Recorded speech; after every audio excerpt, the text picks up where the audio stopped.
Hi all, it's 1 in the morning here. I had a rough day today. 2 games played today. Over today, I was feeling quite exhausted, and when I got home I just went to bed for a few hours and I just got up because now I can't sleep. I've got a game tomorrow that starts at 2:30 as usual, not 10 AM like it was today. I had 2 draws today, bit sad, both low rated players, and in the first game I thought I was much better but I blew it. What happened in round 5?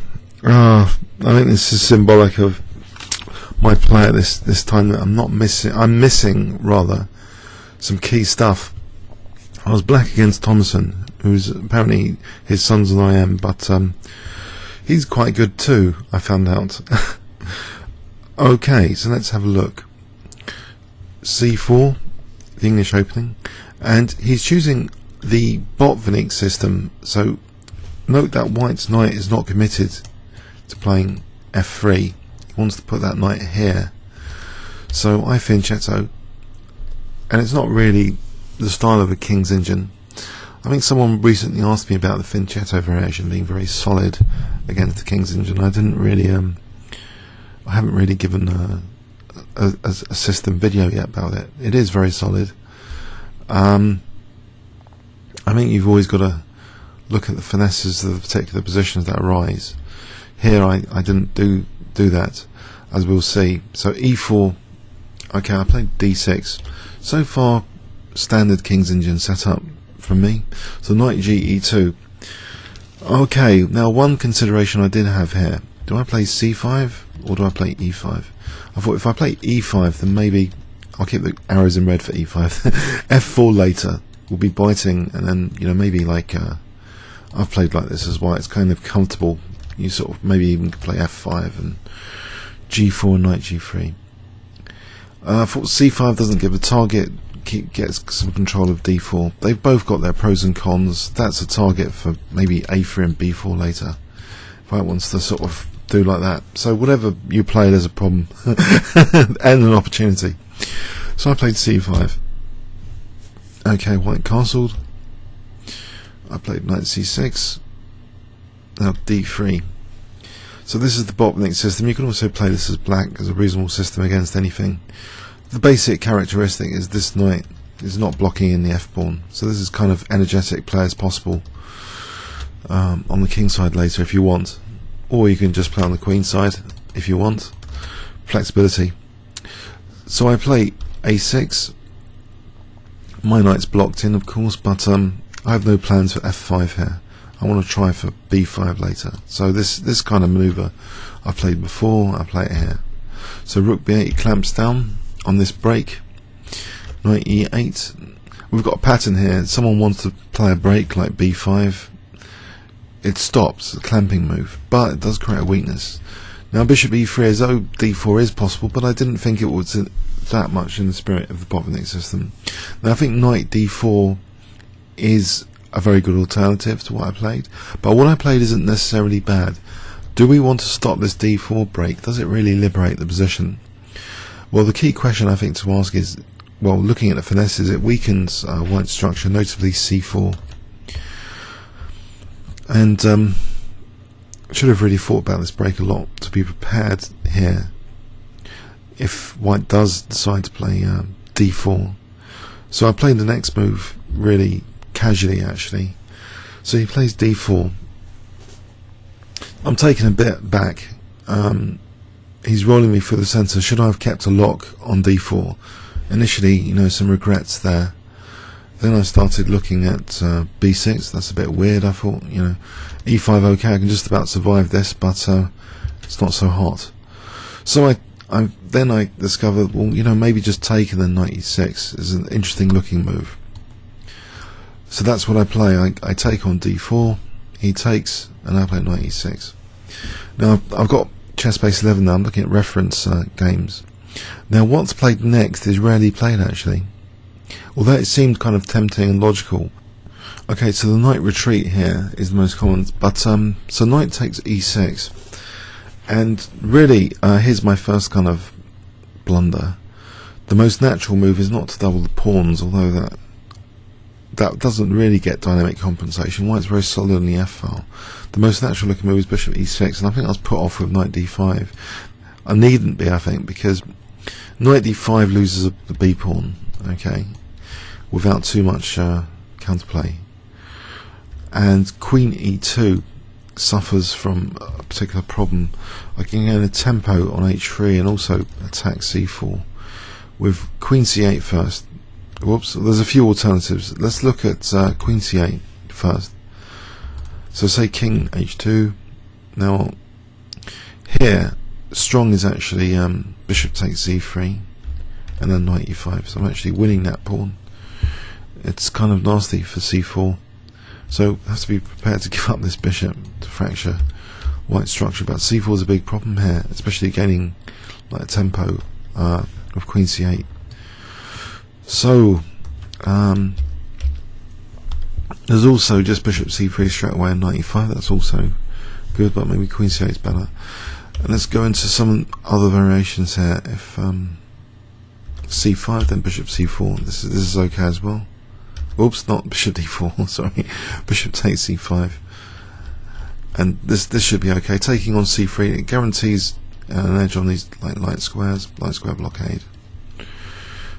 Okay, so queen e2. Let's look at something else as well. Queen c8 here. If knight a5, this is getting a bit hairy because of e7. So, but black can take here, and this is okay too, potentially. This kind of position is nice. So it's not so bad. But taking the pawns is not so good, and he plays a very energetic move now, which secures white a small advantage, to my regret. And I've also closed in this bishop. This pawn wasn't a particularly hot idea. If I ever move it, I'll weaken d5. So this bishop's I've created a real problem piece unnecessarily, when it could have actually been used to attack an Achilles heel of white's position. And that's what I mean by missing. I think I'm missing some key stuff in each game, which at this time control is kind of critical. So not looking at the details of bishop e6 is the first sort of blunder strategically, because it leads to a wrecked position strategically. So c5 is really going to energize both bishops now, and the center is under fire, and he's dissolved his one weakness, and he's also means the c file is also going to be pretty bad. Yeah, this looks pretty gruesome, and it was pretty gruesome, the activity of the white pieces. So we'll see knight e5. This is a good advert, this game, for playing the Botvinnik system as white. So queen e2. Not only is c4 not weak, he's going to use it for queen to torture me on the diagonal now, which is now also sensitive. So this bishop still remains a problem piece. Queen a5, he chases the knight back. Okay, I'm protecting d6, but it's pretty passive and dire here. Not good. Queen c4. Now an interesting episode here. Bishop d7 b4 is gaining space, but maybe some tactical vulnerabilities, but does it really matter? Look at the white bishops blasting down on the diagonals. Look at the c file. Look at my rooks. Then it's not a good position for black. For black. So queen b3, and I try and snatch a pawn. Not a good idea when you're sort of not in a great position. And also e6 is continually under fire as well. So he just sacks a pawn, and maybe he expressed some annoyance here that he went a pawn down, but it's no problem. Rook ac1, he's forcibly gaining it back now, because b6 is weak. He just plays b5, and now after this bishop retreat, I don't want to lose b6 straight away. Knight a4. I'm forced to play this huddling move, queen a7, very passive, and now he simply plays rook c2. I'm getting stuffed like a kipper here. If you look at all white's pieces, they're beautifully coordinated. The battery's ready and waiting. C-file infiltration. E6 is a problem always. I'm just holding on because of that tactical, knight a4 temporary issue. So here I decide to use that issue to play d5 to try and stop this pawn being attacked. But now he's closing up my bishop, so he's got superior bishops really. It's pretty nasty stuff.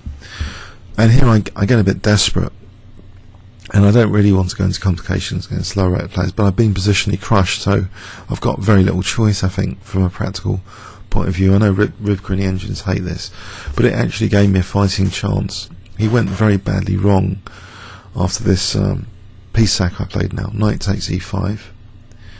Takes, I thought I'd get, 3 pawns, bit of king safety issue. Worked last year against an FM, but it didn't work this year against a non-title player.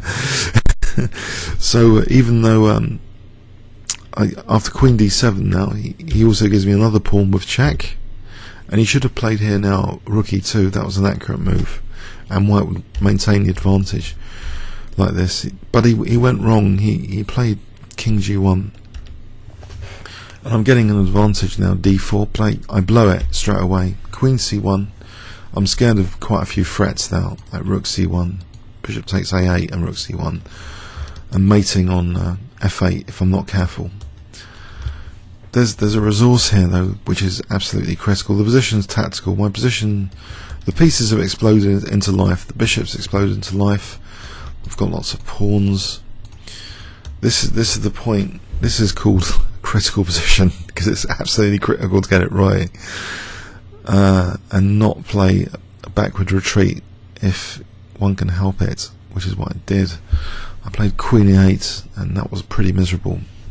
I wonder if you can guess, or try and work out rather, not guess, the best move for black. I think I'll give you 20 seconds to have a look at this position. Okay, starting from now, you've got to solve the back row threats and threats of losing a piece. What's the safest thing black can do? So 20 seconds starting from now.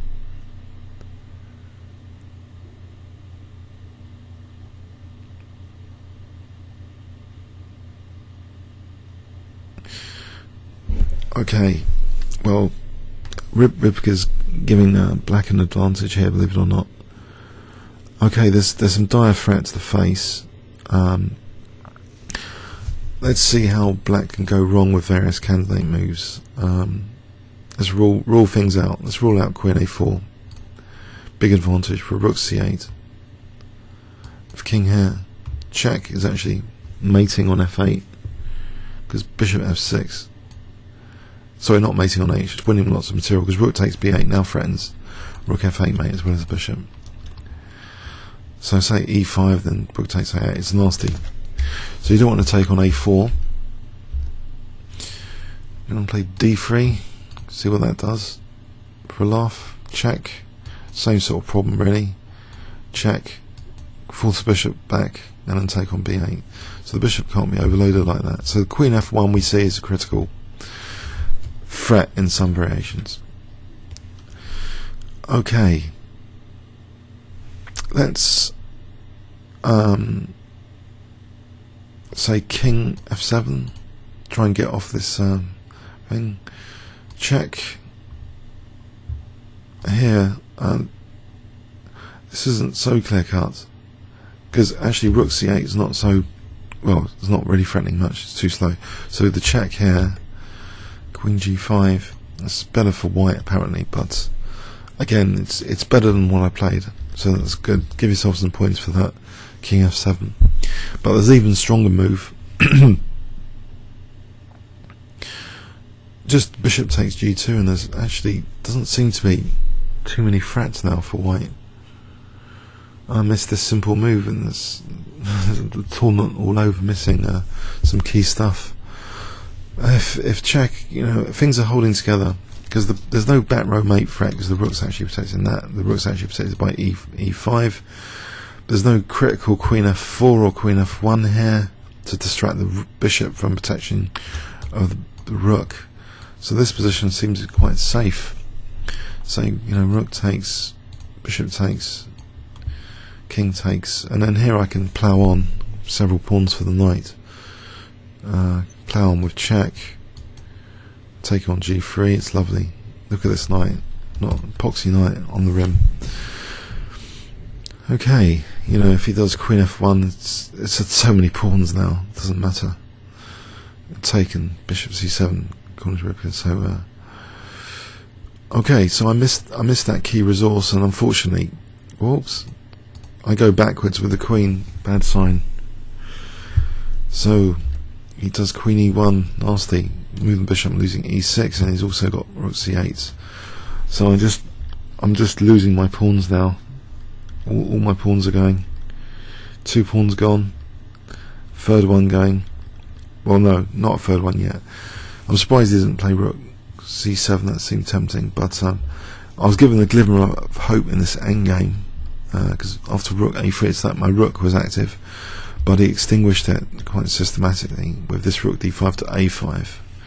So if I play rook c4 now, the king's going to round up this pawn. It's lost, it's gone. So soon resigned. It's disappointing. It's disappointing. I don't know if you can hear it in my voice. Some subtle clues. This is from round 5, and I've played 2 games since. But there's some lessons learnt about, there's key resources in particular positions. There's a downside to things. It's not all glamour playing d4 here because of the c4. h3 is also, this double attack square is pretty important to remember about, I think. c8 for the queen in these variations. So bishop takes e6, a much more natural move than f takes e. Although I think Rybka doesn't mind. Let's just check this out. I thought Rybka didn't mind f takes e particularly. Actually, it gives it as better for white. Bishop takes e6 is clearly superior. I think knight d5 looks scarier than it is, or queen e2 with the idea of knight d5.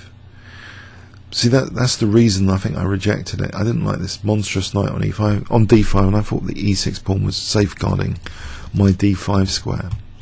The thing is, how does white arrange that in practice? Knight d5 loses the b2 pawn immediately.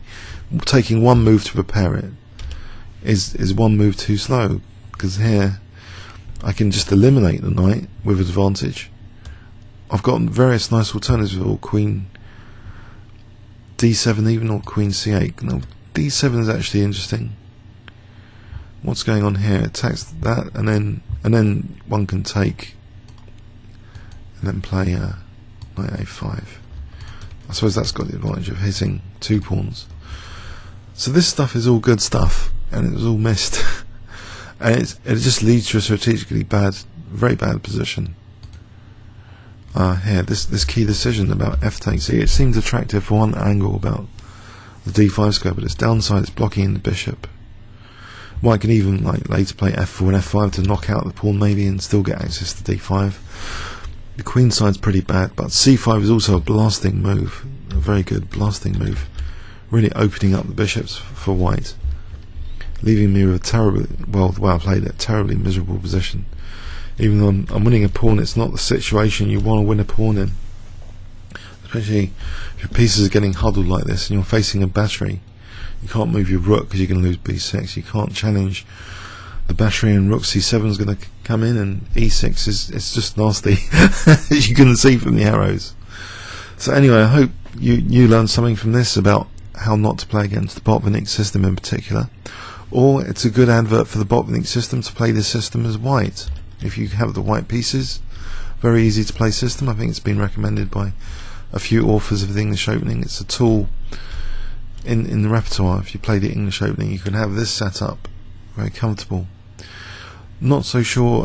So the theory idea, I think, is to play d4 sometimes, but retreat the knight actually after this knight e6. I think because of these considerations, the theory I think is knight e2. That leads to some interesting battles. I think black has some dark square counterplay. Okay, comments or questions on YouTube? Thanks very much.